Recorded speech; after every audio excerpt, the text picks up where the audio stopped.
الحمد للہ نحمده ونصلی علی رسولہ الکریم۔ آج ہم نے 24واں پارہ پڑھا ہے جی۔ بیان کے بعد چھوٹے چھوٹے دو مسئلے تراویح سے متعلق بتاؤں گا، چھوٹے چھوٹے۔ ابھی بتائے تو پورا بیان پھر ادھر ہی نکل جاتا ہے، کیونکہ سوشل میڈیا پہ نا ایک تھوڑی سی جنگ چل گئی ہے، تو وہ اگر میں فوراً پارسل نہیں کروں گا تو پھر فائدہ نہیں ہوتا کہ آدمی بات چھیڑے ہی نہیں پھر، لیکن وہ بیان کے بعد۔ سمجھتے ہو کہ نہیں سمجھتے ہو؟ اوپر آواز نہیں جا رہی؟ الحمدللہ، اللہ کا بڑا فضل ہے، اللہ کا بہت بڑا فضل ہے الحمدللہ، اوپر آواز نہیں جا رہی ہے، اس سے چلی جائے گی آواز۔ اللہ لا الہ الا اللہ۔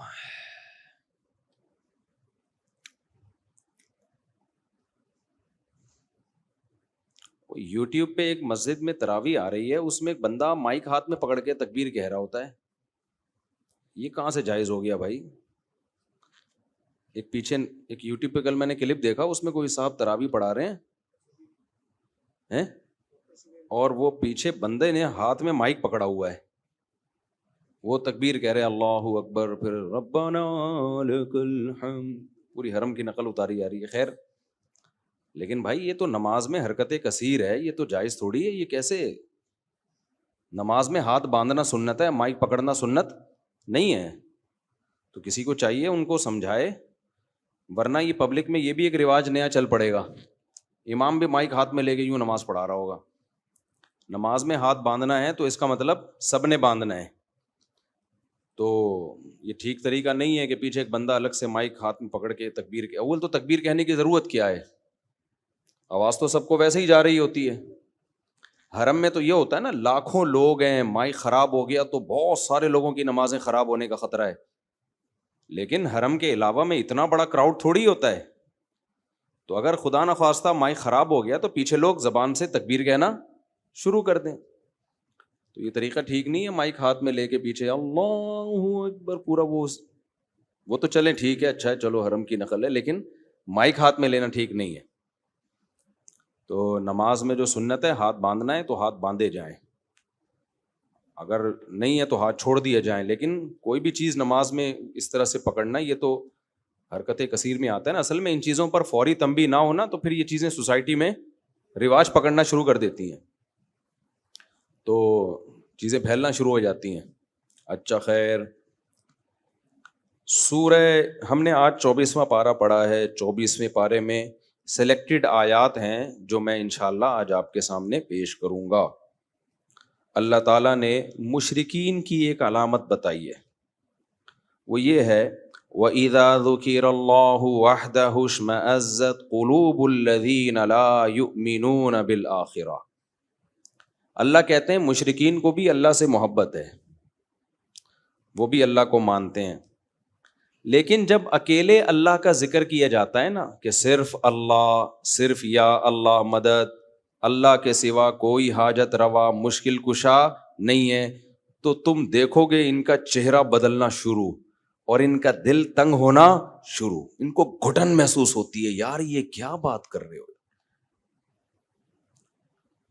صرف یا اللہ مدد، صرف اللہ مشکل کشا، صرف اللہ حاجت روا۔ ارے بھائی وہ جو غوث آدم کا نام لے لو تھوڑا سا، یا رسول اللہ مدد بھی تو ٹھیک ہے، یا رسول اللہ انظر حالنا واسمع قالنا، اے نبی ہماری حاجت پوری کریں آپ، یہ کیا ہے؟ سمجھ میں آ رہی بات کہ نہیں آ رہی؟ تو یہ اللہ نے 1400 سال پہلے بتا دیا تھا۔ اذا ذکر اللہ وحدہ اشمئزت قلوب الذین لا یؤمنون بالآخرہ، جن کا آخرت پر کامل ایمان نہیں ہے نا، جب ان کے سامنے صرف اللہ کہا جاتا ہے تو ان کو بہت زور سے جھٹکا لگتا ہے، وہ کہتے ہیں مخلوق کو وسیلہ بنائے بغیر ڈائریکٹ اللہ کہاں سے آ گیا؟ تو جب ڈائریکٹ اللہ کا ذکر ہوتا ہے تو ان کو تکلیف ہوتی ہے، تو یہی اپنے ایمان کو ناپنے کا ایک بہت بڑا ذریعہ ہے۔ بھائی توحید اسلام کا ایک حسن ہے ہم صرف یا اللہ مدد، اس کے علاوہ سب کیا ہیں؟ یا ایھا الناس انتم الفقراء الی اللہ، اے لوگو تم سب کے سب اللہ کے محتاج ہو، واللہ هو الغنی الحمید، صرف ایک اکیلا اللہ ہے جس کو کسی کی ضرورت نہیں ہے، سب محتاج ہیں، تو محتاجوں سے تھوڑی مانگا جاتا ہے بھائی، مانگا اس سے جاتا ہے جو کسی کا محتاج نہیں ہے۔ اور یہ جو کہتے ہیں نا فلاں کے بیچ میں لا کے اللہ تک پہنچو، ڈائریکٹ نہیں پہنچ سکتے، یہ بھی ہے فضول باتیں ہیں۔ آپ جب کسی کو بیچ میں لا کے اللہ تک پہنچو گے تو وہ بیچ والا اللہ تک کیسے پہنچ گیا ڈائریکٹ؟ جب وہ پہنچ سکتا ہے تو آپ بھی پہنچ سکتے ہو۔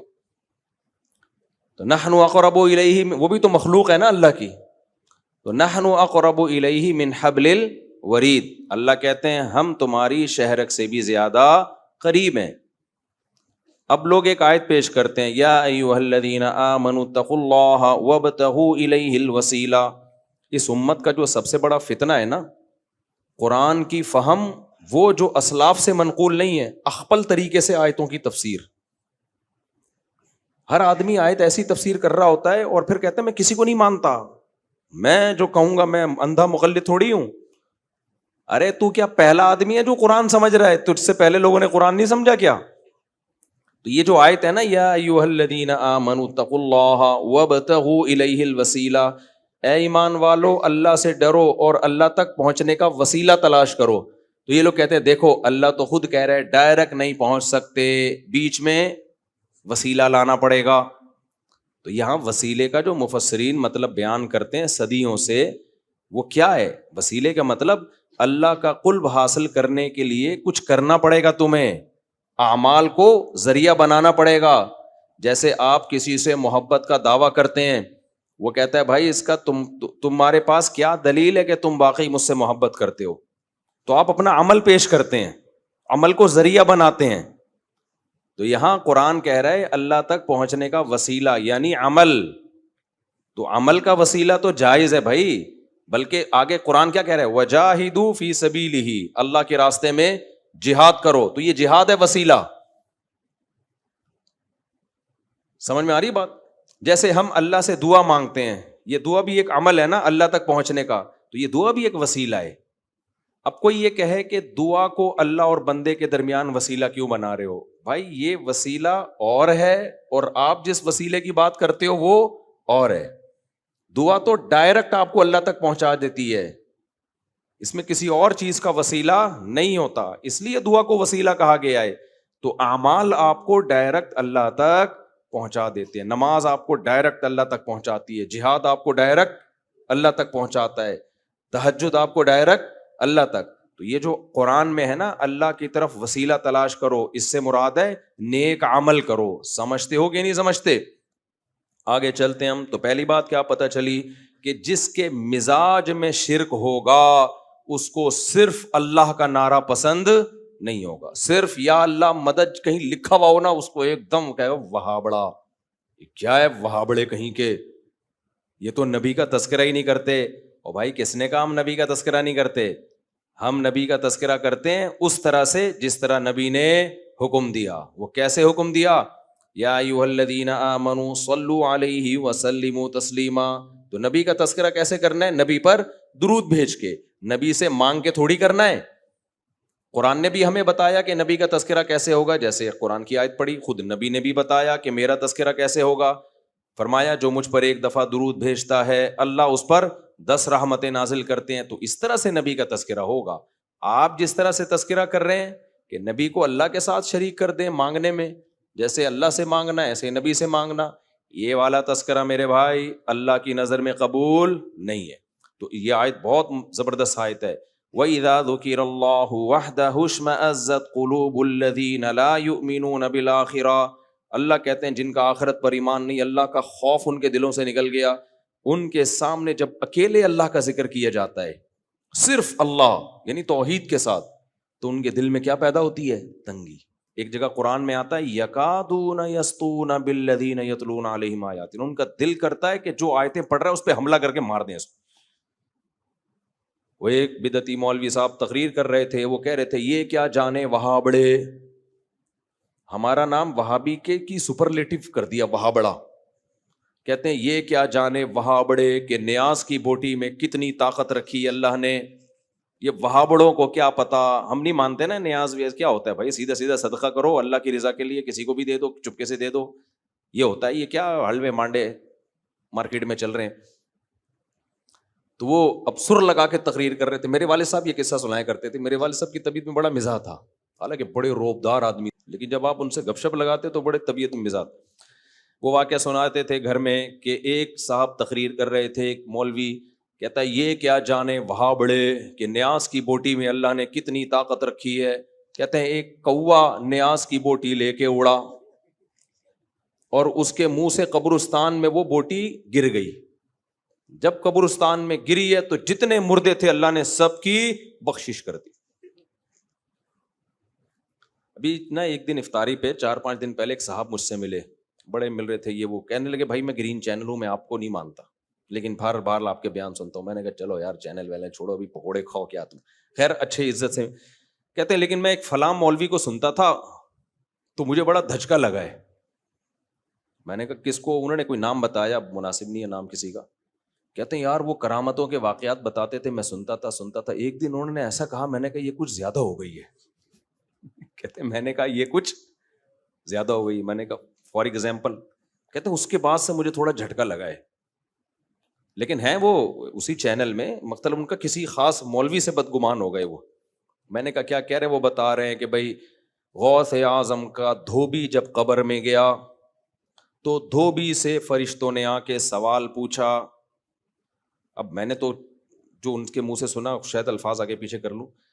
تو دھوبی نے جب ان سے آ کے سوال پوچھا من ربک, اور جو پوچھتے ہیں نا قبر میں, تو انہوں نے کہا تجھے پتہ نہیں ہے میں غوث اعظم کا دھوبی ہوں. یعنی تجھے کس سے پوچھ رہا ہے بھائی, تو کس قسم کی باتیں کر رہا ہے. تو فرشتہ بھی حیران ہے, ابھی یہ تو جواب ہی نہیں دے رہا, اور جواب ریفرنس کس کا دے رہا ہے؟ بھائی میں غوث اعظم کا دھوبی ہوں. تو پھر پوچھا غوث اعظم کو کال ملائی ہوگی یا کیا کیا ہوگا, بھائی آپ کا بندہ ہے. تو انہوں نے کہا وہ تجھے شرم نہیں آتی, میرا بندہ آیا ہوا ہے, تو اس سے کیا پوچھ رہا ہے, سوالات پوچھ رہا ہے. تو جو میرے ساتھ افطاری میں پکوڑے کھا رہے تھے, انہوں نے کہا کہ میں نے کہا یار یہ تھوڑی کیا ہو گئی ہے بھائی, زیادہ ہو گئی. ہم ترکی کے میوزیم میں تھے نا, تو وہاں بڑی چیزیں, یہ حضرت فاطمہ کا کرتا ہے. میں نے کہا ہوگا بھائی, ہوگا, ان کے پاس تو ایک ظاہر خلافت عثمانیہ رہی ہے, تو یہ فلانا ہے, یہ ڈمکانا ہے, یہ یوں ہے, یہ وہ ہے. میں سنتا رہا. ایک لاٹھی لٹکی ہوئی تھی. میں نے کہا یہ کیا؟ انہوں نے کہا یہ حضرت موسیٰ کی لاٹھی ہے. میں نے کہا یار تھوڑی زیادہ ہو گئی, تھوڑا سا کیا کر رہو, یہ کچھ زیادہ ہو گئی. مجھے وہی لطیفہ یاد آیا کہ پاکستانی نے کہا ہمارے ہاں لوگ ناک سے کھانا کھاتے ہیں. کسی نے کہا بالکل ناک سے, انہوں نے کہا بس تھوڑا سا نیچے. تو مجھے خیال ہوا یہ لاٹھی حضرت موسیٰ کی, تو میں نے کہا تھوڑا سا کم کر لو, کچھ اور کہہ دو, امام ابو حنیفہ کی لاٹھی ہے, امام شافعی کی لاٹھی ہے, امام بخاری کی, تو کچھ سمجھ میں آ جائے گا. یہ تھوڑا سا کیا ہو گئی, زیادہ. اچھا مزے کی بات اس میں یہ کہ جب مجھے تعارف کروایا گیا نا حضرت موسیٰ کی لاٹھی, میں سب چیزیں کہہ رہا تھا, اچھا ماشاء اللہ یہ فلانے کا ہے, یہ وہ فلاں کا ہے, ویل ڈن. جب انہوں نے کہا نا حضرت موسیٰ کی لاٹھی ہے, تو میں نے جس اسٹائل سے کہا نا یہ تھوڑی زیادہ نہیں ہو گئی, تو وہ جو میرے ساتھ بندہ تھا نا وہ زور سے کہکا لگا کے ہنسا ہے. اس کہہ رہے مجھے ہنسی آپ کے اسٹائل پہ آئی ہے کہ جو آپ نے کہا نا یہ تھوڑی زیادہ لگ رہا ہے مجھے. اچھا خیر یہ درس نہ رہ جائے بھائی. تو یہ آج سمجھ میں آ گئی. اللہ تعالیٰ کہتے ہیں کہ جب صرف ایک اللہ کا نام لیا جاتا ہے نا, صرف وہی, تو ان کو صرف کے لفظ سے چڑ ہے, اللہ سے چڑ بولو نہیں ہے. یہ کہتے ہیں صرف اللہ نہیں ہوگا بھائی, صرف اللہ نہیں ہوگا, کسی اور کو بھی ساتھ میں ملاؤ. تو ہم تو کہتے ہیں مدد صرف کس سے مانگی جائے گی, اللہ سے مانگی جائے گی. دوسری بات اللہ تعالیٰ نے انہی آیتوں میں فرمایا, آیت نمبر 42, اللہ یتوفی الانفس حین موتها والتی لم تمت فی منامها. جن لوگوں کو برزخی زندگی سمجھ میں نہیں آتی, ان کو اللہ نے سمجھایا ہے ایک مثال سے. اللہ کہتے ہیں جب تم سوتے ہو, نیند میں جاتے ہو, تو تمہارا اس دنیا سے کنیکشن ختم. اس میں بھی اللہ تمہاری روح کو قبض کرتا ہے. کون کرتا ہے روح کو قبض؟ یہ تو سائنسدانوں نے سو کے دیکھ لیا تو ایمان لے آئے, نہیں دیکھا ہوتا تو سائنس نیند کو بھی نہیں کبھی مانتی کہ یہ بھی کوئی چیز ہے. ہم تو جو چیزیں دیکھ رہے ہیں ان کو ایکسیپٹ کرتے چلے جا رہے ہیں. تو اب مر کے کسی نے دیکھا نہیں ہے اس لیے اس کا انکار کر دیتے ہیں.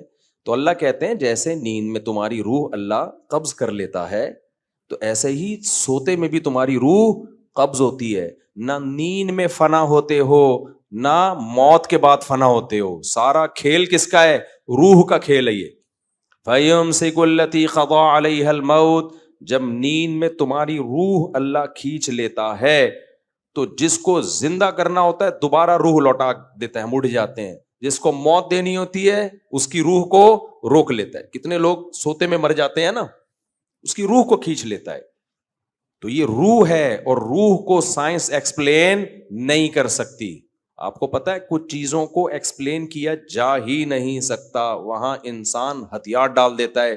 جیسے آپ دماغ کو سمجھنے کی کوشش کریں گے تو سائنسدان یہ کہتے ہیں پاسبل ہی نہیں ہے، کیونکہ دماغ کو آپ سمجھیں گے دماغ سے ہی.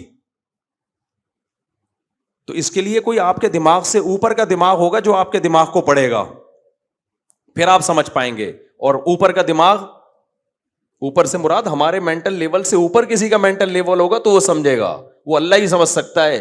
ہم تو سوچیں گے اسی دماغ سے سوچیں گے نا، اور اس دماغ کی ایک لمٹ ہے، اس سے آگے وہ دماغ بڑھ نہیں سکتا. تو یہ پاسبل ہی نہیں ہے.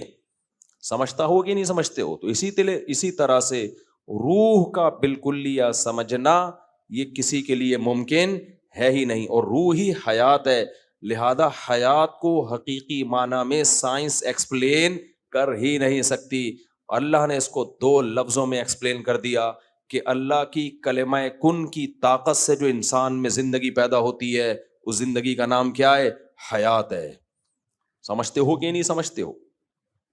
اسی سے یہ بھی پتا چل گیا کہ جناب، اب پھر وہی اختلافی مسئلے آ جاتے ہیں، ہم آ گئے تو ایک جلدی انہوں نے نمٹانے دو نا، یہ بھی اجماعی مسئلہ ہے نا حضرت عیسیٰ کی حیات. جناب پروفیسر غامدی صاحب کہتے ہیں کہ قرآن مجید میں آتا ہے یا عیسیٰ انی متوفیکا، اے عیسیٰ میں تجھے وفات دوں گا، ورافعک الیہ، اور میں تجھے اپنی طرف اٹھا لوں گا. تو غامدی صاحب کہتے ہیں دیکھو، وفات دوں گا کا مطلب تو موت دینا ہوتا ہے، اس کا مطلب اللہ نے عیسیٰ کو موت دی ہے. اس آیت سے پتہ چل رہا ہے کہ وفات کا اصل مطلب عربی میں موت نہیں ہوتا. موت کے معنی میں یہ لفظ استعمال ہوا تو ہے لیکن اس کا اصل مقصد موت نہیں ہے. اگر موت ہوتا تو دیکھو، اللہ یتوفی الانفس، اللہ روحوں کو کھینچ لیتا ہے، حین موتہا، ان نفس کی موت کے وقت. اب یتوفا کا معنی اگر موت دینا ہوتا تو کیا مطلب اللہ روحوں کو موت دے دیتا ہے انسان کے موت کے وقت؟ یہ مطلب ہوتا؟ اللہ تو کہہ رہے ہیں جب تمہاری موت کا وقت آتا ہے میں روح کو یتوفا وصول کر لیتا ہوں. یہاں موت ترجمہ کسی بھی صورت میں ہوتا ہی بن ہی نہیں سکتا. دیکھو توفا کا لفظ نکلا ہے وفا سے. اردو میں وفا کسے کہتے ہیں؟ پورا پورا چکا دینا، اسی کو کہتے ہیں نا وفا. یہ جو خشک موضوعات ہوتے ہیں میں ترنم سے اس لیے پڑھتا ہوں تاکہ سمجھ میں آ جائیں آرام سے، پیچیدگی میں نہ جائیں. کہتے ہیں نا فلاں نے وفا کی ہے میرے ساتھ، کیا مطلب؟ میں نے قربانی دی تھی، اس نے اس قربانی کا پورا پورا بدلہ چکایا.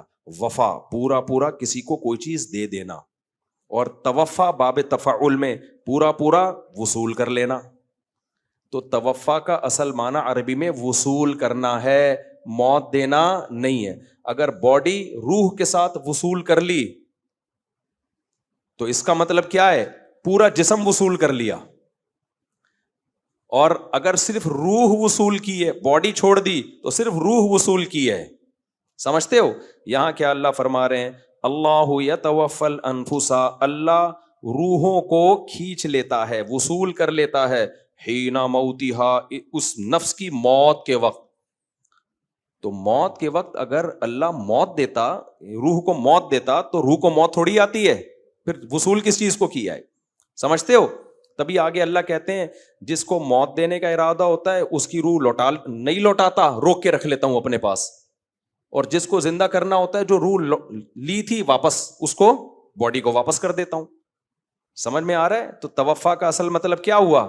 وصول کر لینا. ہاں موت کے معنی میں استعمال ہوا ہے لیکن اصل مطلب اس کا وصول کرنا. تو اب میں آیت کا ترجمہ کرتا ہوں. اللہ کہہ رہے ہیں عیسیٰ علیہ السلام کو، یا عیسیٰ انی متوفیکا، اے عیسیٰ میں تجھے وصول کر لوں گا، ورافعک الیہ. اس کی صورت کیا ہوگی؟ کس طرح سے اللہ تو مجھے وصول کرے گا؟ رافعک الیہ، یہ عطف تفسیری ہے، آگے ڈیٹیل بیان کر رہا ہے. یہ واو، رافعوک الیہ، میں تجھے اپنی طرف اٹھا لوں گا، پوری باڈی سمیت تجھے اٹھاؤں گا میں اپنی طرف، اس طرح سے میں تجھے وصول کروں گا. سمجھتے ہو کہ نہیں سمجھتے ہو؟ اس لیے غامدی صاحب نے اس آیت کے ترجمے میں ڈنڈی ماری ہے. سمجھتے ہو؟ تبھی میں کہتا ہوں اسلاف سے علم لوگے تو فائدے میں جاؤ گے، اس زمانے کے لوگوں سے پوچھو گے تو ضلوا واضلوا، خود بھی گمراہ ہوئے اور تمہیں بھی گمراہ کریں گے. تو یہ امت کا اجماعی عقیدہ ہے.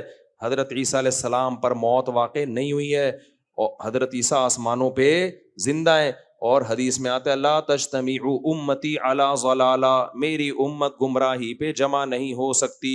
تو جب امت کا اجماعی عقیدہ ایک دفعہ بن گیا کہ حضرت عیسیٰ زندہ ہے، تو اب اس سے انحراف کرنا کسی بھی دلیل کی بیس پہ جائز نہیں ہے. سمجھتے ہو کہ نہیں سمجھتے؟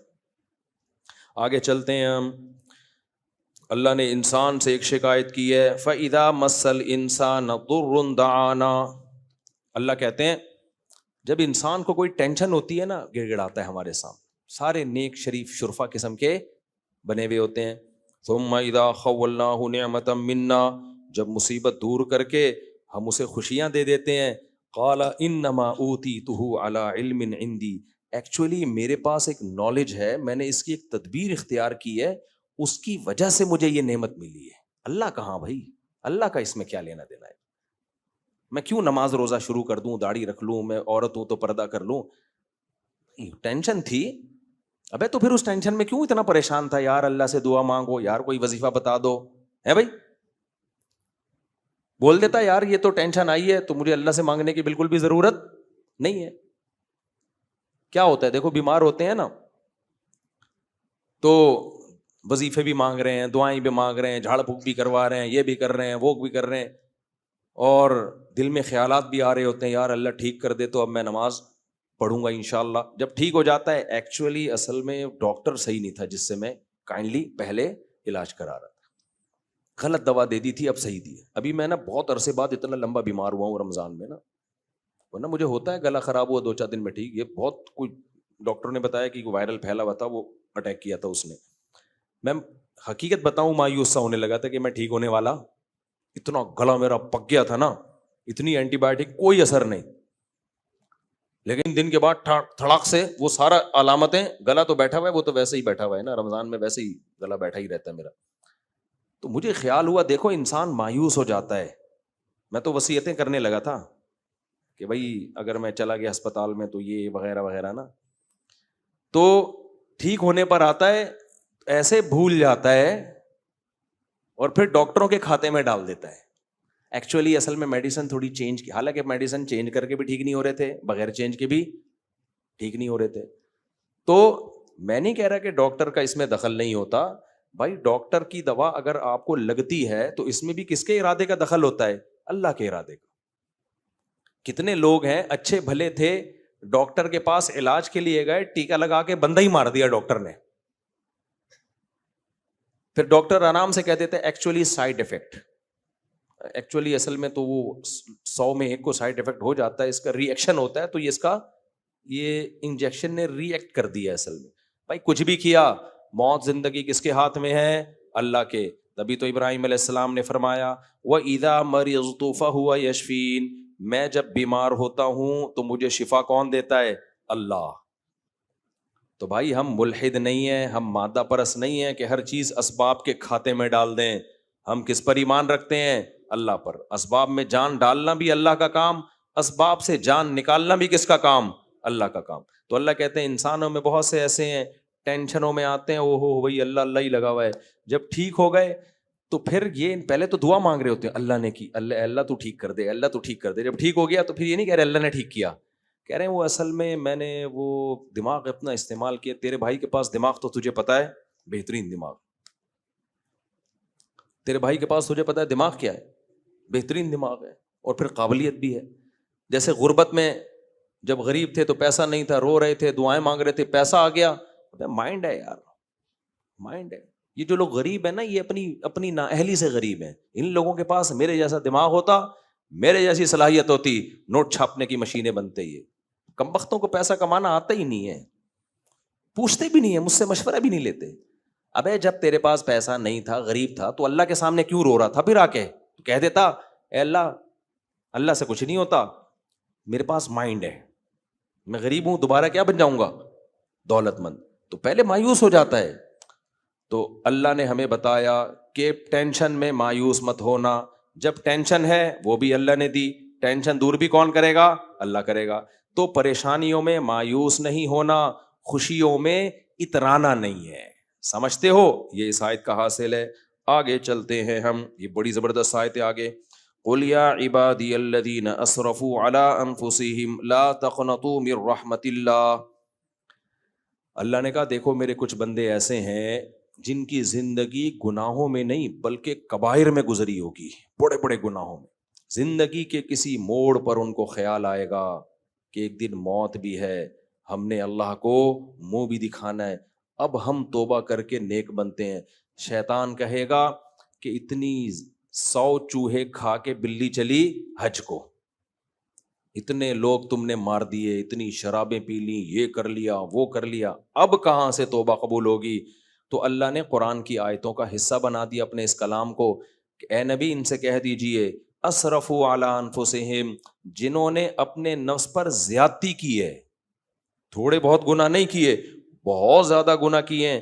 لا تقنطوا من رحمت اللہ, اللہ کی رحمت سے مایوس مت ہو. ہمارے یہاں آیت کا مطلب پتہ ہے کیا سمجھا جاتا ہے, بندہ گناہ بھی کر رہا ہے اور کہہ رہے اللہ غفور رحیم ہے, ہم اللہ سے مایوس نہیں ہیں, 2 بوتل اور لے کر آیا,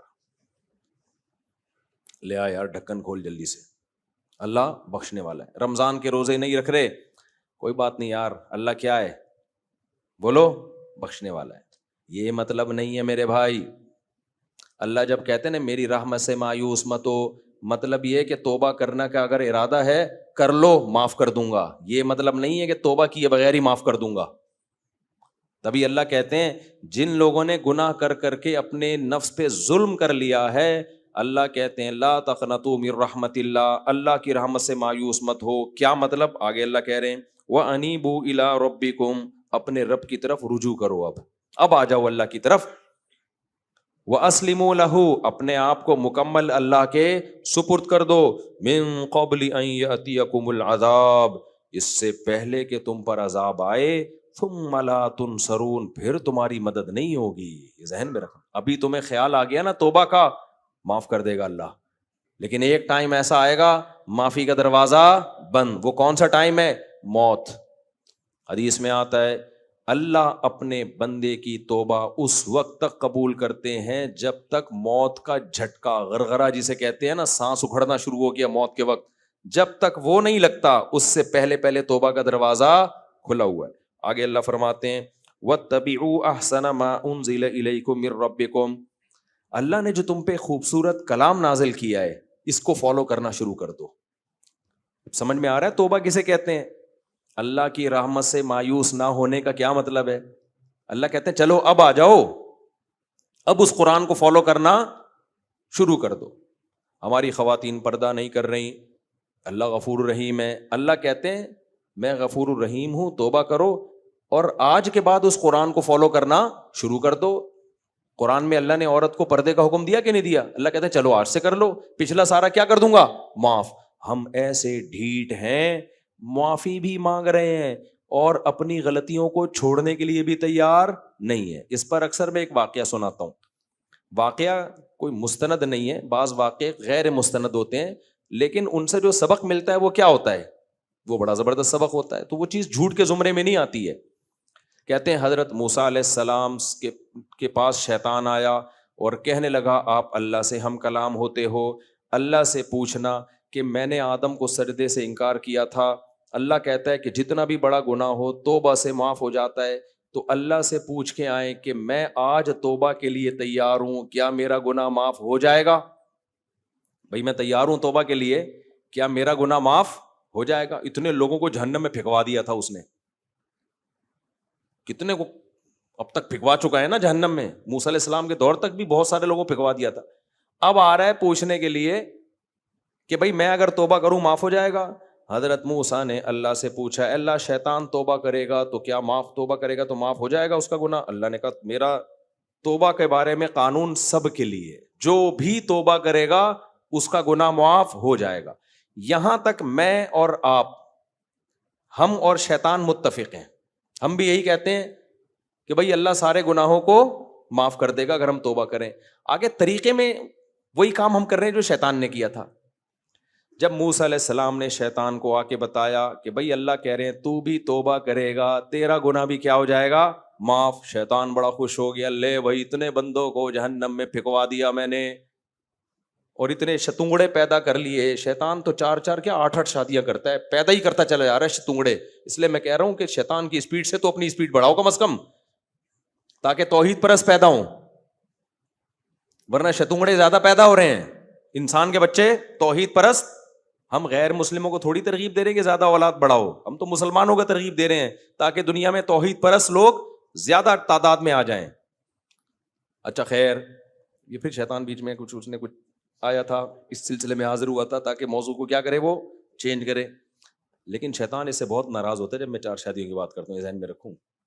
شیطان کہتا ہے میرا تو زنا کا سارا پروگرام ہی اڑ گیا. ٹھیک ہے نا, وہ بہت غصہ ہوتا ہے.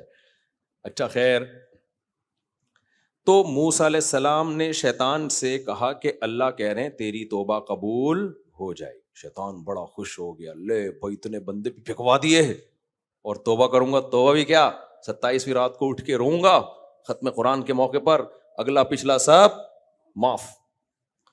تو شیطان نے کہا کہ اچھا اللہ سے توبہ کا طریقہ پوچھ لیں. شیطان کا مقصد یہ تھا کہ 27ویں رات میں رونا مناسب رہے گا, یا حجر اسود پہ کھڑے چوم کے توبہ مناسب رہے گی, یا ملتزم کی دیواروں سے رخسار لگا کے رونا مناسب رہے گا. طریقہ بتائیں.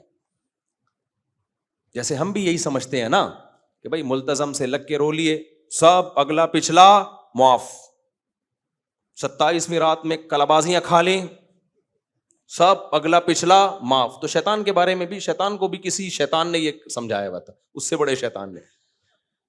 تو شیطان نے موسیٰ علیہ السلام سے کہا بھائی اب ایکچولی ذرا مجھے طریقہ پتہ چل جائے. حضرت موسیٰ علیہ السلام نے اللہ میاں سے پوچھا, اللہ شیطان طریقہ پوچھ رہا ہے. تو موسیٰ علیہ السلام نے فرمایا, اللہ نے فرمایا کہ شیطان سے کہو بھائی تیرا جرم یہ تھا کہ آدم کو سجدہ نہیں کیا تھا نا, اس جرم پہ سزا ملی ہے, تو اب اس کی تلافی تو یہ ہوگی کہ آدم کو سجدہ کر. اب آدم نہیں ہے تو میں تجھے خصوصی پیکج دے رہا ہوں کہ ان کی قبر پہ سجدہ کر لے تو میں مان لوں گا آدم کو کیا. یہ تیرے لیے اسپیشل پیکج ہے, ورنہ تو اصولی طور پر آدم زندہ ہوتے تو کرتے ہیں نا, اب تو قبر میں ہے, قبر کو کر لے مان جاؤں گا, چل معاف کر دوں گا سب کچھ. شیطان نے کہا نہیں بھائی یہ نہیں ہو سکتا, جب وہ زندہ تھے سامنے موجود تھے نہیں کیا, میں نے اپنی انسلٹ محسوس کی ہے اس میں کہ تو مٹی سے بنی ہوئی چیز کو سجدہ کروں, وہ جو آگ سے بنی ہوئی ہے, یہ نہیں ہو سکتا. تو اب وہ تو مٹی میں چلے گئے, اب قبر کو سجدہ کرنے میں تو اور زیادہ انسلٹ ہے, یہ نہیں ہوگا. توبہ کرنے کے لیے میں تیار ہوں, حج بھی کرنے کے لیے تیار, عمرے کے لیے بھی تیار, تہجد کے لیے بھی تیار, سجدہ کیسے ہو سکتا ہے بھائی. میں سمجھا پا رہا ہوں. اللہ نے کہا پھر توبہ بھی تیری شرطوں پہ نہیں ہوگی, توبہ کس کی شرطوں پہ ہوگی, میری شرطوں پہ. تو ہمارے ساتھ بالکل میرے بھائی یہی حال ہے. لوگ حج کرنے جاتے ہیں, بھائی حج سے پہلے معافی مانگ رہے ہو تو بھائی کہاں سنا سب کچھ معاف کرنا, میں تو نہیں معاف کرتا. کیوں بھائی, تو نے کیا میرے پیسے چرائے ہیں, تو پیسے دے واپس لا کے یار. بہنوں سے معافی مانگ رہے ہیں, بھائی کہاں سنا سب. ابے تو اس کی وراثت دے کے جا جو تو نے کھائی ہوئی ہے, سمجھتے ہو. ابا کا انتقال کو 20 سال ہو گئے, کروڑوں روپے کے مکان پہ باپ بن کے قبضہ کر کے بیٹھا ہوا ہے, بہنوں کا حصہ روکا ہوا ہے, طارق روڈ کی 6 دکانیں ہیں, بیریا ٹاؤن کے 4 پلاٹ ہیں. توبہ کرتے رہیں گے, معافیاں مانگتے رہیں گے, حق دینے کے لیے تیار نہیں. آدم کا حق تھا نا کہ ان کو سجدہ کیا جائے جب اللہ نے کہا ہے, شیطان آدم کو یہ حق دینے کے لیے تیار نہیں ہوا. آج بھی یہی ہو رہا ہے, نماز پڑھتے نہیں ہے بھائی. تم نے اللہ کو نماز قضا کر کے ناراض کیا, اب اللہ سے توبہ کرو, معاہدہ کرو, اے اللہ آئندہ میں پابندی سے نماز پڑھوں گا, اور جو چھوٹ گئی ہیں ان کی تلافی کروں گا, میں قضا پڑھوں گا میں ان کی. اس کے لیے تیار نہیں ہیں آپ. تو جب بھائی آپ خود ہی بخشش چاہتے نہیں ہو, خالی پیلی کے بول ہیں آپ کے پاس, آپ نے کسی کا پیسہ دبایا ہوا ہے, 1 کروڑ روپے کھا گئے, آپ دے ہی نہیں رہے, آپ اس کے پاس آ کے کہتے ہو بھائی صاحب معاف کر دو, وہ کہتا ہے یار تو نے 6 مہینے میرے پیسے دبائے, میرے دل پہ آرے چلے ہیں, کھانے کو روٹی نہیں تھی, چل دیر آیا درست آیا, میں معاف کرنے کے لیے تیار ہوں, چل. وہ تو یہ سمجھے گا اب یہ دے رہا ہے پیسے نا, چل یار دے دے, دوں گا تو بھائی ابھی بھی نہیں, دینے کے لیے سلسلے میں تھوڑی آ جاؤں میں. اصل میں ایکچولی عمرے پہ جا رہا تھا, تو میں نے کہا سب سے معافی تلافی کر کے جاؤ, کہا یہ تکلف کی ضرورت نہیں ہے, نکلو پتلی گلی سے یہاں. تو ہمارے یہاں عورت پردہ نہیں کر رہی, اللہ سے معافی مانگ رہی ہے, ٹھیک ہے چلو, نہ مانگنے سے تو کچھ تو اللہ کو کسی طرح سے یاد کرو, ایسا نہ وہ استغفار ہی چھوڑ دیں. داڑھی نہیں رکھ رہے لوگ, نماز نہیں پڑھ رہے لوگ, بد نظری نہیں چھوڑ رہے, فحش فلمیں دیکھ رہے ہیں, توبہ کرو بھائی. چھوٹ نہیں رہی, چھوڑنے کی کوشش تو کرو. 100% نہیں ہو رہا, 50% تو کرو, 90% تو کرو, 99% تو کرو. کچھ تو ہمت. آپ نے 1 کروڑ روپے کھائے ہوئے ہیں, باپ سے نہیں نکل رہے, تو کم از کم وعدہ تو کر لو یار, جب ہوگا دے دوں گا. دینے کا تو پروگرام ہی نہیں ہے. آپ کہو یار 1 کروڑ کھا کے بیٹھا ہوں, اب 1 کروڑ نہیں ہے, ہر مہینے 50,000 لے لیا کر, شاید اس کو ترس آ جائے کہ چل یار تھوڑا تھوڑا کر کے دے یار, ہر مہینے 10,000 دے دیا کر, چلو یار تھوڑے تھوڑے یار, چلو 10 بھی نہیں ہے, جب ہوں گے وعدہ کر رہا ہوں میں کوشش کروں گا دینے کی. نہ دینے کا تو نام ہی نہیں لے رہے. سوری, معافی معافی, پاؤں میں گر گر کے رو رہا ہے, معافیا مانگ رہا ہے. وہ کہہ رہے میرے پیسے, کہہ رہے پیسوں کی بات نہیں کرنا مجھ سے, پیسوں کے سلسلے میں تو میں آیا ہوں ہی نہیں. وہ کہہ رہے شاید تیرے پاس ہے نہیں, ختم ہو گئے. ختم ہو گئے یا نہیں ہو گئے یہ میرا مسئلہ ہے, یہ آپ کا مسئلہ نہیں ہے. میں آپ سے معافی مانگتا ہوں, بس مجھے معاف کر دو. وہ کہے گا بھائی یہ ڈرامہ کسی اور کے سامنے جا کے کرو, مجھے کیا تم نے بے وقوف سمجھا ہوا ہے, وہی کہے گا نا. تو ہم یہی کام کس کے ساتھ کر رہے ہیں, اللہ کے ساتھ کر رہے ہیں. تو بھائی توبہ کرو گے تو بخشش ہوگی, اب تک جو ہو گیا اس کو چھوڑنے کی کوشش کرو, پھر بخشش ہوتی ہے. آگے اللہ نے دھمکی دی ہے, اللہ فرماتے ہیں ان تقول نفس یا حسرۃ علی ما فرطت فی جنب اللہ. آج اگر توبہ نہیں کی نا, ایک ایسا ٹائم آنے والا ہے جو موت کا وقت ہوگا, اس میں کہو گے ہائے افسوس, میں نے اللہ کے بارے میں کیسی غفلت کی, کیسی نافرمانی کی. اس وقت ایڑیاں رگڑو گے تم. ابھی تو زندگی کے مزے ہیں نا, سب کچھ چل رہا ہے, فوش فلمیں بھی دیکھی جا رہی ہیں, لڑکیوں سے گپیں بھی ماری جا رہی ہیں. یہ طاقتیں آپ میں ہر وقت موجود نہیں ہوں گی. آپ جب مرنے لگو گے آپ کو پتا ہے ابھی میری روح نکلے گی اور پھٹے پہ مجھے لٹایا جائے گا, پھر قبر کے اندر لٹایا جائے گا. اتنی موٹی موٹی سیلیں رکھ کے ایک سوراخ بھی نہیں چھوڑتے مردے کے لیے کہ تھوڑا سانس ہی لے لے کہیں سے, وہ کوئی روشنی کی جگہ نہیں چھوڑتے. اور جو کہتے ہیں نا ہمارا ٹائم پاس نہیں ہوتا, اصل میں فلمیں ڈرامے دیکھے بغیر, حضرت حکیم اختر صاحب رحمہ اللہ بڑی پیاری بات کرتے تھے, فرماتے تھے ٹائم پاس نہ ہوتا تو قبر میں کیسے پہنچتے. یہ اتنے مردے جو قبروں میں ہیں سب کا ٹائم پاس ہوا ہے تبھی تو پہنچے ہیں, ٹائم رکا ہوا ہوتا تو مرتے ہی نہیں کبھی. ٹائم سب کا پاس ہو رہا ہے, کسی کا نماز پڑھ کے, اچھے کام کر کے, کسی کا سٹے لگا کے, فلمیں دیکھ کے, ڈرامے دیکھ کے, لڑکیوں سے باتیں کر کے. ٹائم میرے بھائی سب کا پاس ہوگا اور اینڈ سب کا ایک جیسا ہونے والا ہے. وہ کیا ہے, سب کچھ چھوٹ جائے گا. یہ جو آپ کی محبوبائیں ہیں نا جو تم لوگوں نے پالی ہوئی ہیں اور صبح شام دل دینے کی باتیں کرتے ہو, تھوڑا سا لکوا ہو جائے پھر دیکھو تمہیں کون پوچھتا ہے. اور تمہاری گرل فرینڈ کو تھوڑا سا فرما آڑا ترشا ہو جائے, بس تم بھی کہو گے بھائی مجھے اگر محبت ہی کرنی اپنی ماں سے نہیں کروں تجھ سے کیوں کروں میں.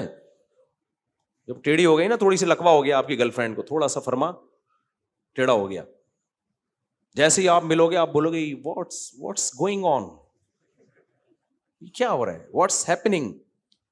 وہ جواب میں کہے میں آپ کی محبوبہ, آپ مجھے دل دیا تھا آپ نے. وہ کہ دیا تھا اب نے.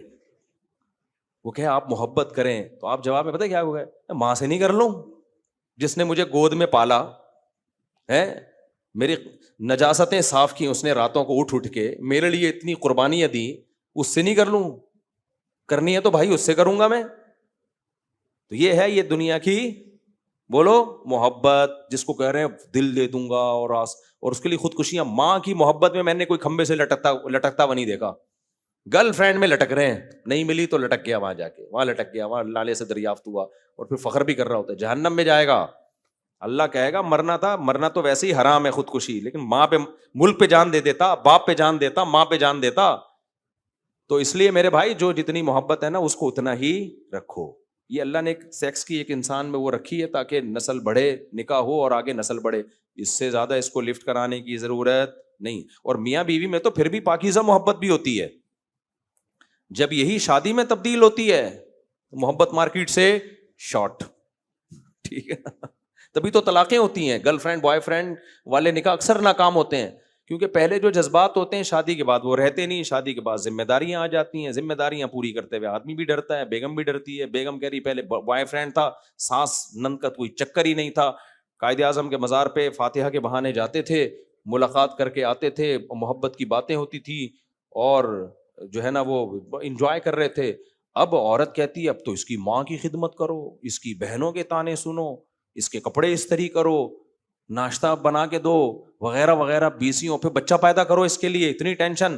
اور مرد بھی یہ کہتا ہے ابے گیس بجلی کا بل بھی میں دوں اور کماؤں بھی میں, آدھا تو کم بخت یہ کھا جاتی ہے.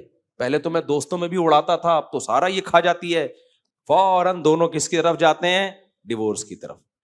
تبھی آپ دیکھ لیں جتنے بھی عظیم انسان ہیں نا, یہ گھروں میں عظیم نہیں ہوتے, ان کے گھروں میں علیحدگی ہوتی ہے.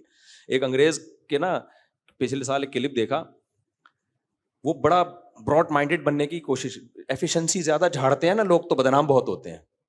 ان میں طلاق ہو رہی ہے نا, تو یہ پیغام دینا چاہتے ہیں کہ ہم میاں بیوی ایکچولی دیکھو کتنے نیک ہیں, کیسے تمیز سے ہم علیحدگی اختیار کر رہے ہیں. تو سوسائٹی کو یہ میسج دے رہے ہیں اتنی محبت سے الگ ہوا کرو. لوگوں نے دبا کے گالیاں دی ہوئی تھی نیچے, کیونکہ ان کی عمر اچھی خاصی ہو گئی, بچہ ہے نہیں. لوگوں نے کہا کم بختو اتنے 8-10 سال تم اکٹھے رہو, ایک بچہ بھی تم, یہ کیا تمہاری محبت تھی یار, ایک بچہ بھی تم سے پیدا نہیں ہوا. اب تو الحمدللہ میرے بیان سن کے لوگ آٹو پہ آ گئے ہیں, آٹو پہ نا خود ہی گالیاں دینا شروع کر دیتے ہیں. اور بالکل صحیح کہہ رہے ہو یار, تمہارے اندر اتنی محبت تھی تو چلو ٹھیک ہے تم تمیز سے علیحدگی اختیار کر رہے ہو, لیکن جب کم بختوں تمہارے نسل ہی نہیں ہوگی تو علیحدگیاں ہی ہوں گی. میاں بیوی تو شروع میں محبت ہوتی ہے, اس کے بعد وہ اولاد کی خاطر جڑ کے رہ رہے ہوتے ہیں, ان کی محبت چینج ہو جاتی ہے کسی اور محبت میں. تو انگریزوں کے ہاں ہوتے ہی نہیں. انہوں نے کہا کم بختوں 10 سال میں تمہارے بچہ پیدا نہیں ہوا اور کہہ رہے ہم میوچل انڈرسٹینڈنگ سے کیا ہو رہے ہیں, الگ ہو رہے ہیں. تو الگ ہی ہونا تھا اور کیا کرنا تھا. تو ہم نہیں, پاکستانی نے گالیاں یہ دی بھی تھی کہ ہمیں کیوں خراب کر رہے ہو, سمجھ رہے ہو کہ نہیں سمجھ رہے. چلو اب آگے چلتے ہیں جلدی جلدی. تو اللہ نے فرمایا ایک دن ایسا آئے گا کہ موت کا وقت آئے گا اور تم حسرت کرو گے, اور پھر پتہ ہے کیا کہو گے, لو ان اللہ ہدانی لکنت من المتقین. اللہ پہ الزام ڈال دو گے, اے اللہ تو اگر مجھے ہدایت زبردستی دے دیتا نا تو آج میں بھی جنت میں جا رہا ہوتا. یہ موت کے وقت انسان کی کیفیت ہوتی ہے. بلی کس پہ ڈال رہا ہے؟ اللہ پہ. اللہ تو زبردستی بھی تو مجھے انسان کا بچہ بنا سکتا تھا نا. پھر جب دیکھے گا نا عذاب نہیں ٹل رہا, پھر پتہ ہے کیا کہے گا, او تقول حین تر العذاب, جب عذاب اپنی آنکھوں سے دیکھے گا, لو ان لی کرۃ فاکون من المحسنین, کہے گا اے اللہ ایک دفعہ دنیا میں جانے کی مہلت دے دے, میں صرف صالح نہیں بنوں گا محسن بنوں گا. محسن کا مطلب اتنا اچھا عمل کر کے آؤں گا نا کہ میرا شمار نیک لوگوں میں نہیں محسنین میں ہو. احسان کہتے ہیں کسی بھی عمل میں ایکسیلنسی پیدا کر دینا.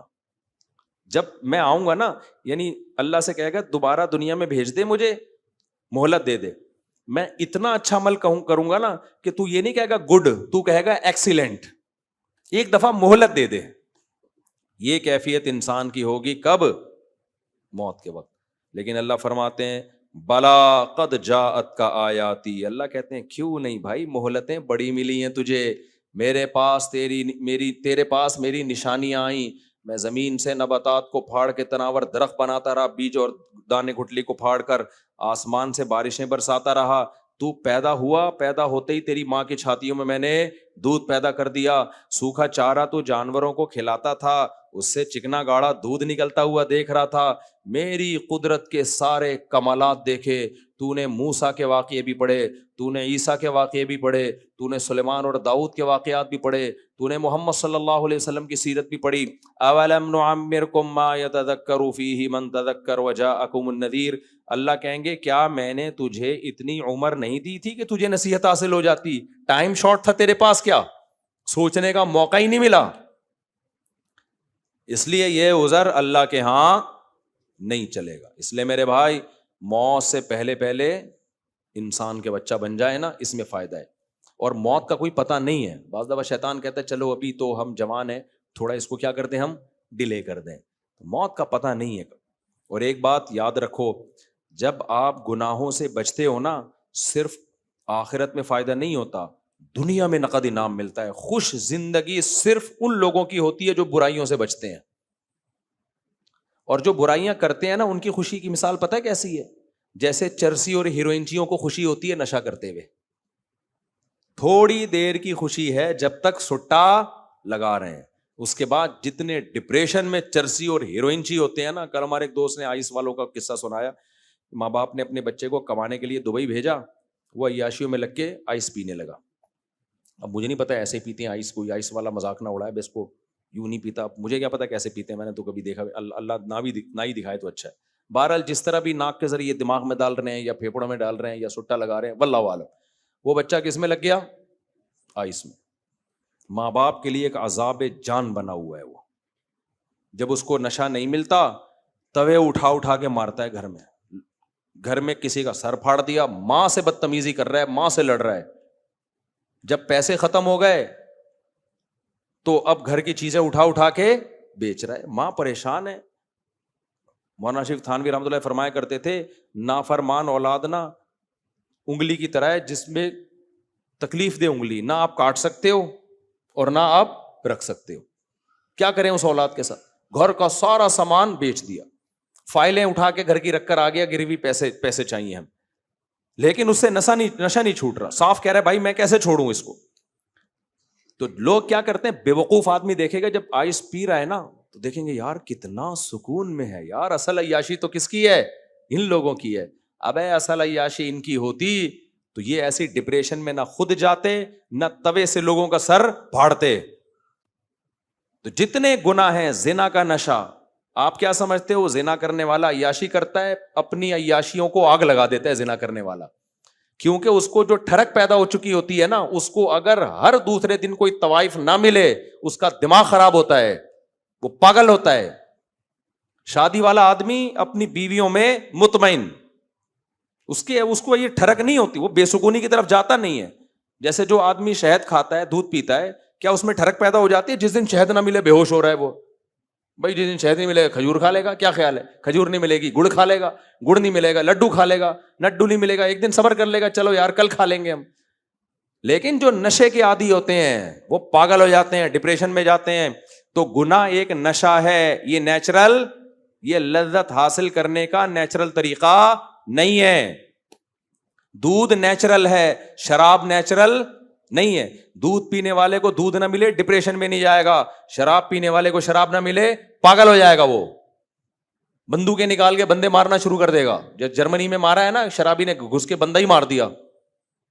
تو اسی طرح میرے بھائی, نکاح کرنا نیچرل ہے, زنا کرنا نیچرل نہیں ہے. نکاح کرنے والے کی بیوی اگر کچھ دن کے لیے مارکیٹ سے یعنی گھر سے شارٹ ہو گئی, منائے گا, صبر کرے گا, ایک اور شادی کی کوشش کرے گا, یہی ہوگا, پاگل نہیں ہوگا.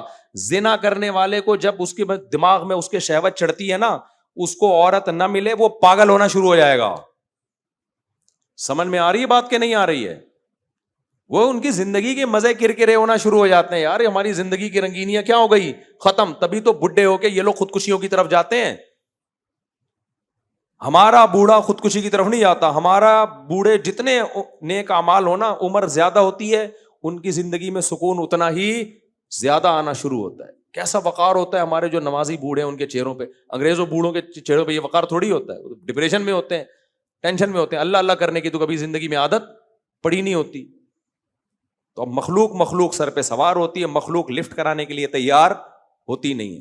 تو اس لیے میرے بھائی گناہوں سے دور بھاگنے میں ہی عافیت ہے. تبھی اللہ تعالیٰ کہتے ہیں جو اللہ سے نہیں ڈرتا وہ اپنی جان کا نقصان کرتا ہے, اپنی جان پہ ظلم. تو اپنے بچوں سے سکون چاہتے ہو, نیک بناؤ, نمازی بناؤ ان کو. اگر چاہتے ہو یہ بچے آپ کے سر پہ چترول لگائیں تو ان کو مولویوں سے دور کر دو. ان کو بولو بیٹا ایکچولی ہم ڈاروین پڑھا کرو, آئنسٹائن کو پڑھا کرو, نیوٹن کو پڑھا کرو, اور یہ سب کیا, یہ ولا تقل لہما اف, قرآن حدیث چھوڑ دو یہ سب باتیں. دیکھو یہ اولاد تمہارے لیے عذاب جان نہ بنے تو میرا نام بدل دینا. تبھی تو بچے پیدا نہیں کر رہے لوگ, ان کو پتا ہے ایک آدھی ایسا مصیبت نکلتا ہے تو 18 کہاں افورڈ کر پائیں گے وہ. تو دین ہوگا گھر میں بھی سکون, زندگیوں میں بھی سکون. سمجھتے ہو؟ ابھی دیکھو مسجد میں آپ لوگ بیٹھے ہوئے ہو, کوئی سونے چاندی صوفے بیڈ ایئر کنڈیشن بھی نہیں ہے ہماری مسجد میں, پھر بھی سکون مل رہا ہے کہ نہیں مل رہا؟ نیچے بیٹھے ہوئے آرام سے. میں نے تو نہیں دیکھا کوئی ڈپریشن میں جا رہا ہو, یہ کیا ہو رہا ہے, مجھے گدے نہیں, مجھے یہاں پر وقت پہ یہ چیزیں نہیں مل رہی. بھائی نیچر میں کیا ہے؟ سکون ہے. اور تکلفات میں کیا ہے؟ ٹینشن ہے. اب یہ نہیں کہ گھر سے صوفے نکال دو جا کے. آگے چلتے ہیں ہم جلدی سے, بس میں 5 منٹ میں موضوع مکمل کرتا ہوں. آگے اللہ تعالیٰ فرماتے ہیں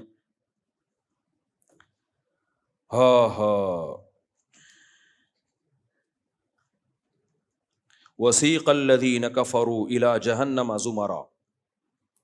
اللہ کہتے ہیں جب میدان حشر قائم ہوگا نا اور حساب و کتاب ہوگا تو کافر لوگ جو اللہ کے نافرمان لوگ ہوں گے ان کو ہکایا جائے گا جہنم کی طرف.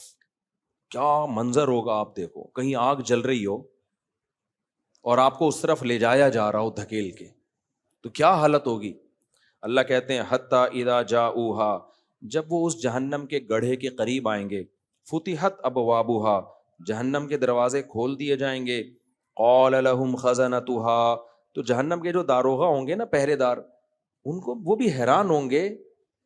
دیکھو ہم کوئی آگ کا کنواں جلتا ہوا دیکھیں اور کوئی شخص زندہ جانور اس میں پکڑ کے ڈال رہا ہو, ہمیں ترس آئے گا کہ نہیں آئے گا کہ یار اس کے کیا کر رہے ہو تم اس کے ساتھ. وہ چائنا میں ایک ویڈیو میں نے دیکھی تھی, خنزیر ہیں, بہت سارے گڑھا کھود کے ان کو ڈال دیا اور اس کو آگ لگا کے زندہ خنزیروں کو مارا انہوں نے.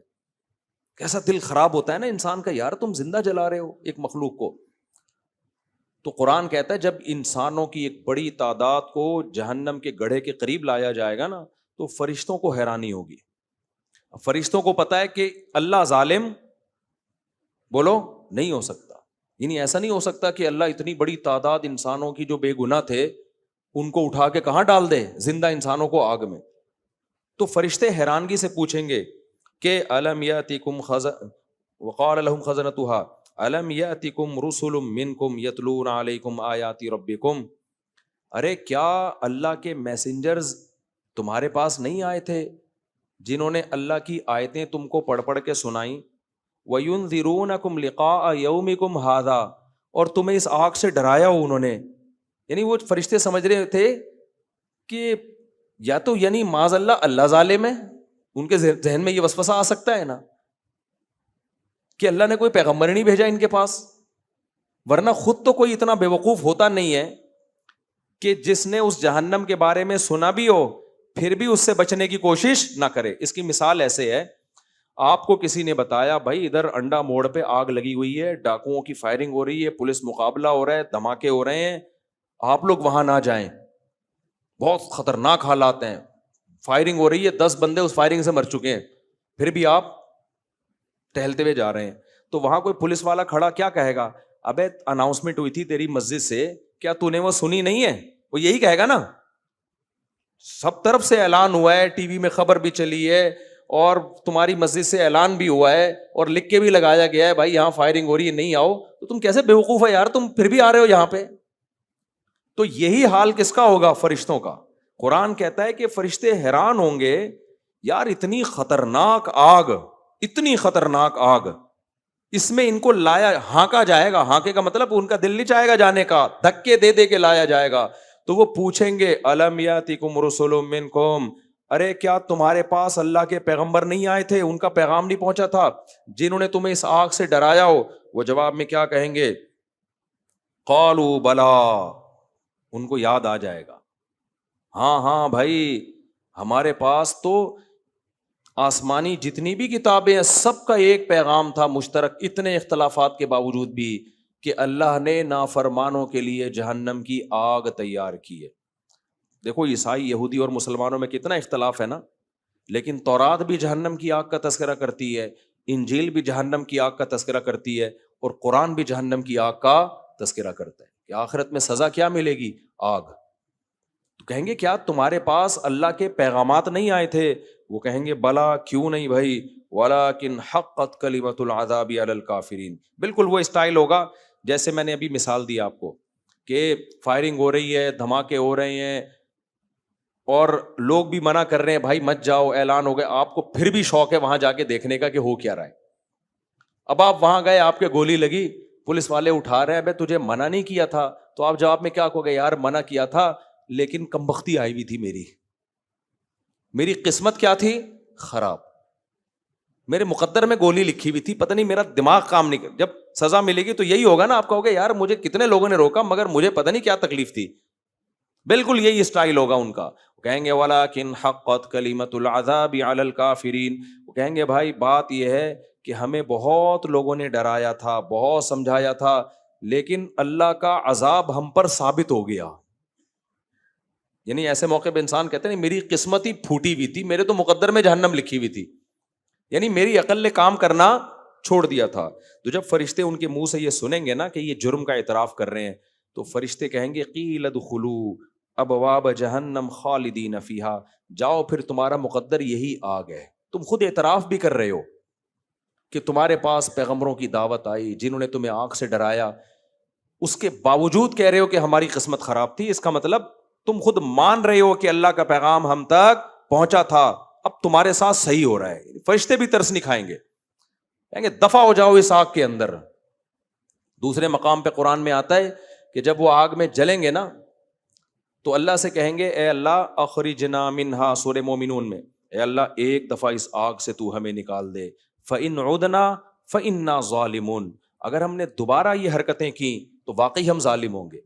تو اللہ جواب میں کیا کہیں گے, الم تکن آیاتی تتلا علیکم, کیا میری آیات تم پر تلاوت نہیں کی جاتی تھی دنیا میں, کیا دنیا میں کسی نے تمہیں اس آگ سے ڈرایا نہیں تھا. تو وہاں بھی وہ جواب میں یہی کہیں گے, وہ کہیں گے کیوں نہیں ڈرایا تھا, ولا ربنا غلبت علینا شقوتنا, اے اللہ ڈرایا تھا ہماری بدبختی ہم پہ غالب آ گئی. کہتے ہیں نا میری تو قسمت ہی پھوٹ گئی تھی, ہماری بدبختی ہم پر غالب آ گئی. وَكُنَّا قَوْمًا ضَالِّينَ, اے اللہ مانتے ہم گمراہ تھے, ایک دفعہ نکال دے. اللہ کہیں گے اخسؤوا فیہا, جب تم مان رہے ہو کہ پیغمبروں نے تمہیں دعوت دی تھی, تم تک دعوت پہنچی بھی ہے, اب اس میں ذلیل ہو کے پڑے رہو.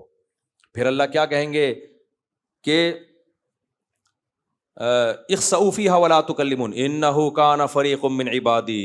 دیکھو سارے اگر میری دعوت کو ٹھکرا دیتے نا تو یہ وہم ہو سکتا تھا کہ شاید اللہ کی دعوت ہی ٹھیک نہیں تھی, یا دعوت دینے کا انداز ہی ٹھیک نہیں تھا, یا اللہ نے پیغمبر بھیجے مگر ان کا پیغمبر ہونا ثابت ہی نہیں کیا.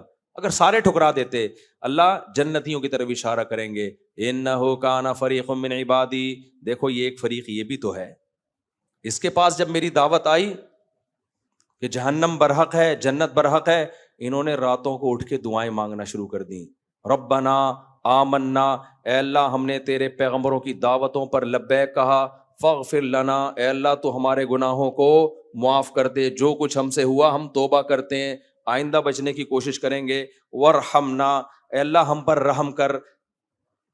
یہ انہوں نے ہم سے مانگنا شروع کر دیا اور اس آگ سے بچنے کی کوشش کرنا شروع کر دی. فاتخذتموہم سخریا, اللہ کہتے تم نے ان کا مذاق اڑانا شروع کر دیا, تم نے ان کا مذاق اڑانا شروع کر دیا. ابے یہ تو قصے کہانیوں میں الجھ گئے, اصل تو سائنس ہے, ایکچولی اصل تو ترقی ہے, اصل تو ڈالر ہے.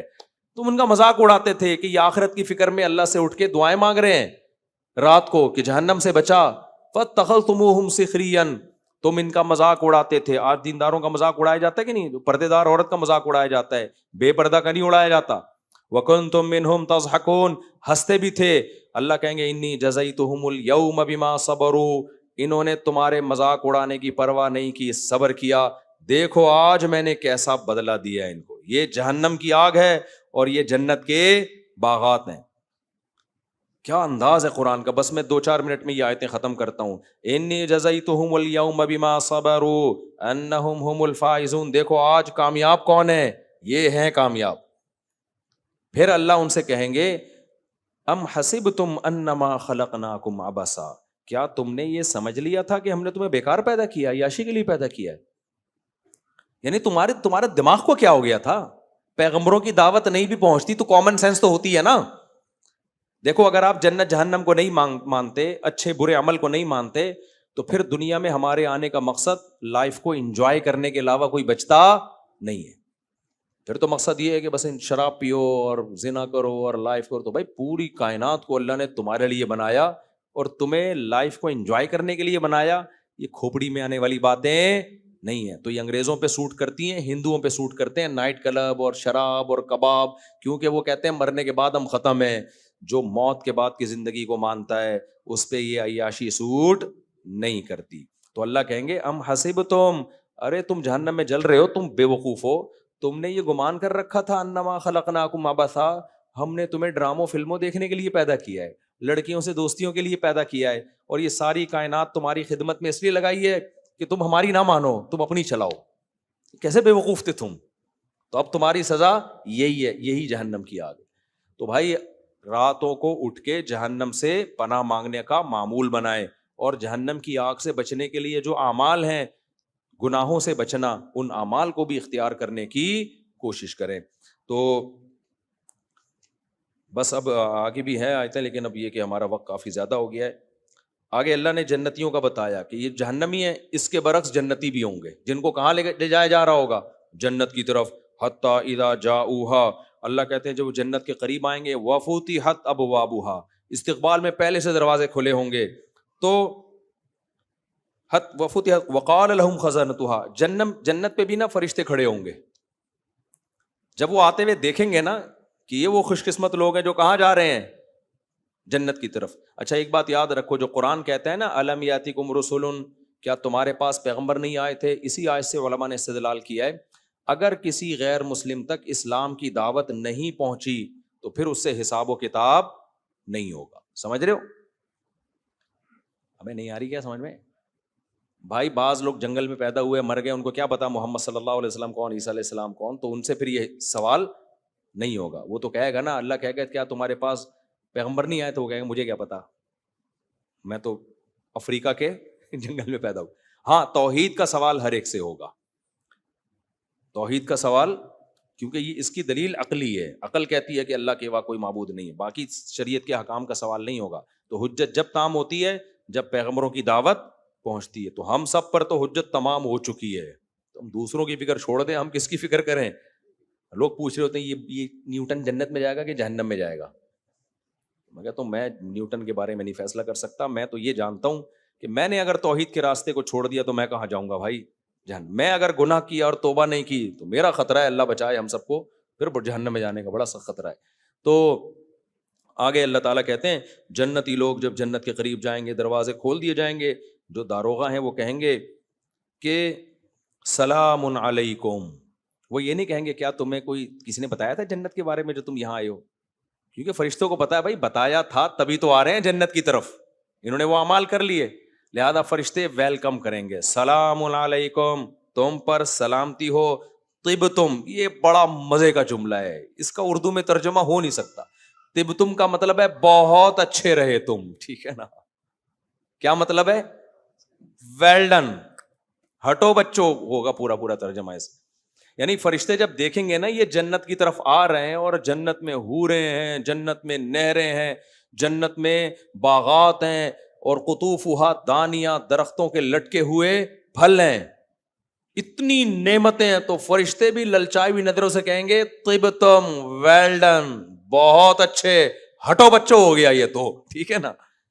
یعنی فرشتے بھی حیران ہو کے کہیں گے یار کیا خوش قسمت ہو تم لوگ, ہمیشہ کی زندگی جو کبھی ختم ہونے والی نہیں ہے. سلام علیکم, تم پر سلامتی ہو, طبتم, بہت اچھے رہے تم.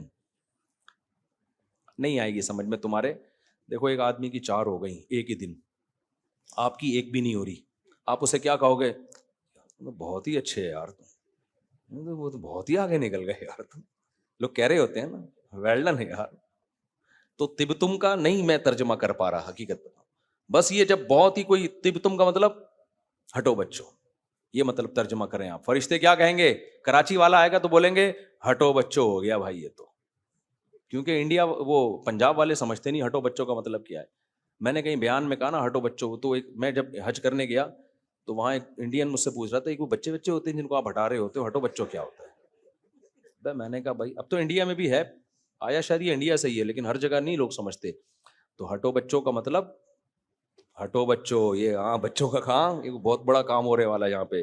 تو فرشتے کہیں گے طبتم, ویل ڈن, فادخلوها خالدین, ہمیشہ کے لیے اس میں داخل ہو جاؤ. کتنی خوشی ہوگی جب پتا ہوگا یار موت نہیں ہے یہاں پہ, ہمیشہ کے لیے داخل ہو جاؤ. پھر اللہ فرماتے ہیں وقالوا الحمد للہ الذی، جنتیوں کی زبان سے جو سب سے پہلا کلمہ نکلے گا وہ پتہ ہے کیا نکلے گا؟ کیونکہ یہ سب کچھ قربانیاں وہ دے کس لیے رہے تھے؟ جنت کے لیے. آخرت میں جاتے کچھ بھی نہ نکلتا، کتنا غصہ آتا نا. اے اللہ ہم نے بوڑھے ابا کے سامنے اف بھی نہیں کیا، ہمیں پتا تھا بوڑھے باپ اور بوڑھی ماں کی قدموں میں جنت، ان کے قدموں میں جنت تلاش کرتے رہے. بیوی کے حقوق ادا کیے، جنت ملے گی. بیوی نے کہا اپنے شوہر کو دل نہیں چاہ رہا تھا لیکن مان لیا کہ میرا سربراہ ہے، کس بیس پہ بھائی جنت ملے گی، صبر کر لو. دل تو کسی خاتون کا نہیں چاہتا اپنے شوہر کو سربراہ ماننے کا، لیکن مجبوری میں کیا کیا، مان لیا. آدمی کا دل نہیں چاہتا اپنی بیوی سے محبت کرے، بیوی کے علاوہ سب اچھی لگ رہی ہوتی ہیں، لیکن اللہ نے کہا محبت کس سے کرو بھائی. دل نہیں چاہ رہا تھا، جنت کی لالچ میں محبت کرنا شروع کر دی. بیگم سے فون کر کے خیریت پوچھ لی. کس کا دل چاہتا ہے بیگم سے فون کر کے خیریت پوچھنے کا؟ تو ساس کی خدمت کر لی، رشتہ داری جوڑ لی، نماز قائم کر لی، داڑھی رکھ لی، عورت نے پردہ کر لیا، سارے حکام کیے، جہاد کیا اللہ کی راہ میں. بہت تو شہید ہو گئے، جان گوا بیٹھے اپنی، کس کی لالچ میں؟ جنت. اور وہ جنت ہی نہ ملتی کس قدر غصہ آتا کہ نہیں آتا. لیکن اللہ کہہ رہے ہیں جب جنت کے دروازے کے قریب ان کو لایا جائے گا اور فرشتے ویلکم کریں گے اور کہیں گے ادخلوها خالدین، ہمیشہ اس میں داخل ہو جاؤ، تو وعلیکم السلام جنتی بعد میں کہیں گے، اللہ کی حمد و ثنا پہلے کیا کہیں گے؟ قالوا الحمد للہ الذی صدقنا وعدہ، تمام تعریفیں اس اللہ کے لیے جس نے اپنا وعدہ سچا کر دکھایا. جو وعدہ اس نے کیا تھا، تو یہ سیاسی وعدے نہیں نکلے. سیاسی لیڈر تو کتنے وعدے کیے تھے نا. ایک سیاسی رہنما میرے پاس آئے الیکشن سے پہلے، آپ کو پتہ نہیں چلے گا کس کی بات ہو رہی ہے تو اس لیے اس میں کوئی غیبت نہیں. کہنے لگے دیکھیں آپ تک تو ہم نے ہی کراچی میں جتنا بھی کام کیا ہے، جتنا بھی، مجھے اتنی ہنسی آ رہی تھی، میں بڑی مشکل سے، یار جھوٹ بولنے سے پہلے کراچی میں کام ہوا کدھر ہے؟ مجھے کہہ رہے ہیں جتنا ڈیولپمنٹ کا کام کراچی میں نظر آ رہا ہے آپ کو پتہ ہے یہ کس نے کیا ہے؟ میں تو گزرا تھا نیچے میز کے، میں نے کہا یار کوئی حد ہوتی ہے، لطیفہ سنانے سے پہلے بتا تو دو کہ میں لطیفہ سنا رہا ہوں، میں تیاری تو کروں اتنا، کیونکہ یہ چھوٹا لطیفہ نہیں ہے، اس پہ بہت زیادہ ہنسنا پڑ رہا ہے. یعنی ڈھیٹ پنے کی انتہا. یعنی وہ چاہ رہے تھے کہ میں ان کو پروموٹ کروں ایکشن. میں نے کہا بھائی جان بہت آپ نے کام کیا ہے، یہ تو ہمیں پتہ ہے الحمدللہ. تو بہت سے لوگ آئے ہیں، کوئی ایک کی بات نہیں کر رہا کہ کسی ایک کی طرف ذہن جائے، یا کوئی بندہ کہ اچھا میں ملنے آیا تھا تو میں مراد ہوں. نہیں بھائی، آپ کے علاوہ کی بات کر رہا ہوں. بہت لوگ آئے ہیں الیکشن سے پہلے، میں نے تو پھر کسی کو پروموٹ کیا ہی نہیں نا. میں نے کہا تو وہ جب انہوں نے یہ کہا نا کہ دیکھیں اب تک جو ڈیولپمنٹ کا، ڈیولپمنٹ نہیں، ڈیولپمنٹ نظر آ رہی ہے آپ کو کراچی میں کتنا، یہ سب ہمارا ہی ہے. مجھے بہت، میں نے کہا یار اللہ نے جہنم غلط نہیں بنائی ہے، بالکل صحیح بنائی ہے. کہ کچھ لوگ ایسے ڈھیٹ ہیں، کیا ایک کیل تم لوگوں نے ٹھوکی نہیں ہے کراچی میں یار. اور ووٹ مانگنے سے پہلے کہہ رہے ہو سارا کام کس نے کیا ہے؟ ہم نے کیا ہے. کام کہاں کیا ہے جو آپ کہو گے ہم نے کیا ہے؟ یہ ایسے جیسے گٹر میں ڈھکن نہیں اور کہہ رہے ہیں ڈھکن کس نے لگایا ہے؟ یہ تو میں نے لگایا. ابے ڈھکن تو پہلے لگا ہوا دکھا ہم، یہ تو بعد میں بات ہوگی کہ تو نے لگایا ہے کسی اور نے لگایا ہے. تو بہت ڈھیٹ ہوتے ہیں یار یہ سیاسی لوگ، اللہ کی پناہ ہے یار. مجھے تو ہنسی اتنی آ رہی تھی، میں نے کہا بعد میں ہنسا جانے کے بعد، میں نے کہا یار وہ انسلٹ ہو جاتی ہے اس بندے کی. میں نے کہا یار دیکھو یار، اچھا خیر. تو وہ کیا کہیں گے؟ صدقنا وعدہ، وہ کہیں گے اللہ کے وعدے سیاسی وعدے نہیں. اچھا کمال کی بات ہے الیکشن کے بعد بھی نہیں ڈھکن لگے، پھر بھی نہیں ڈھکن لگے. تو صدقنا وعدہ، کہیں گے تمام تعریفیں اس اللہ کے لیے ہیں جس نے اپنے وعدے کو سچا کر دکھایا. وَأَوْرَثَنَا الْأَرْضَ نَتَبَوَّأُ مِنَ الْجَنَّةِ حَيْثُ نَشَاءُ، اور ہمیں اس جنت کی زمین کا وارث بنا دیا اس نے. بحریہ ٹاؤن میں آج تمہارا ایک پلاٹ نکل رہا ہے، خوشی سے پاگل ہو جاؤ تم. وہ کہیں گے تمام تعریفیں اس ہماری تعریف نہیں ہے، تعریف تو اس ذات کی ہے جس کے لیے ہم نے تھوڑی سی قربانی دی اور اس نے ہمیں اس جنت کا وارث بنایا جس میں جہاں چاہے ہم ٹھکانہ بنا سکتے ہیں. فَنِعْمَ أَجْرُ الْعَامِلِينَ، پھر وہ کہیں گے عمل کرنے والوں کا اللہ تو نے کتنا اچھا بدلہ دے دیا، اتنی کی تو ہمیں توقع نہیں تھی، کتنا اچھا بدلہ دے دے گا تو. تو جنت کیا ہے پھر انشاءاللہ میں کل اس کی تھوڑی سی تفسیر میں بتاؤں گا کہ چھوٹی سی جنت کتنی بڑی ہے، چھوٹی سی جنت. تو اس لیے بھائی راتوں کو تہجد میں جہنم سے پناہ اور جنت کی لالچ میں بھی تھوڑا سا اللہ کو. ہماری سب سے بڑی ضرورت یہ نہیں کہ 4 شادیاں ہو جائیں یا فلانی جگہ سیٹنگ کامیاب ہو جائے. میری اور آپ کی سب سے بڑی ضرورت جہنم کی آگ سے بچت اور جنت میں داخلہ. یہ اصل ہے ہمارے لیے، اصل کامیابی، اصل ترقی یہ ہے. اس کی کوشش کرو، اللہ تعالیٰ سمجھنے کی عمل کی توفیق عطا فرمائے. اب اتنے سارے سوالات سو جو لیٹ آتے ہیں ان بچوں کو بھیج دیتے ہیں تو ان کے ہاں بچے بعد میں بتاؤں گا. گلا بہت کیا ننگے سر نماز ہو جاتی ہے بہتر نہیں ہے. نبی نے ہمیشہ ٹوپی پہن کے نماز پڑھی ہے بھائی. مرد کے لیے یہ کیا لکھا ہے میرے بھائی, اور گلے میں چین ڈالنا, بریسلیٹ اور چین پہن جائز نہیں ہے مردوں کے لیے. مرد صرف چاندی کی انگوٹھی پہن سکتا ہے اور کسی بھی قسم کا زیور مرد بولو نہیں پہن سکتا. صرف چاندی کی انگوٹھی, اگر آپ نے شوق پورا کرنا ہے تو انگوٹھی پہنے, وہ بھی کس کی, چاندی کی. بس آج فیشن ہو گیا ہے کہ ہاف سلیوز اور ٹی شرٹ پہن کے نماز پڑھتے ہیں. ہاف سلیوز میں بھی نماز ہو جاتی ہے, ہاں حدیث میں اس سے منع کیا ہے فولڈ کرنے سے, تو یہاں تک فولڈ نہ کریں, کونیوں تک. تو اگر پہلے سے ہی آستین ہے یہاں تک ہے تو وہ پھر اس میں کوئی حرج نہیں ہے, لیکن پورا کرتا تمیز سے پہن کے پڑھ لیں گے تو زیادہ اچھا ہو جائے گا. بہرحال ہاف جو سلیوز ہوتی ہیں ان میں بھی نماز ہو جاتی ہے, کوئی حرج نہیں ہے. اچھا میرے بھائی سجدہ کرتے ہیں تو کیا لکھا ہوا ہے یار, یہ تو غلط لفظ لکھا ہوا ہے.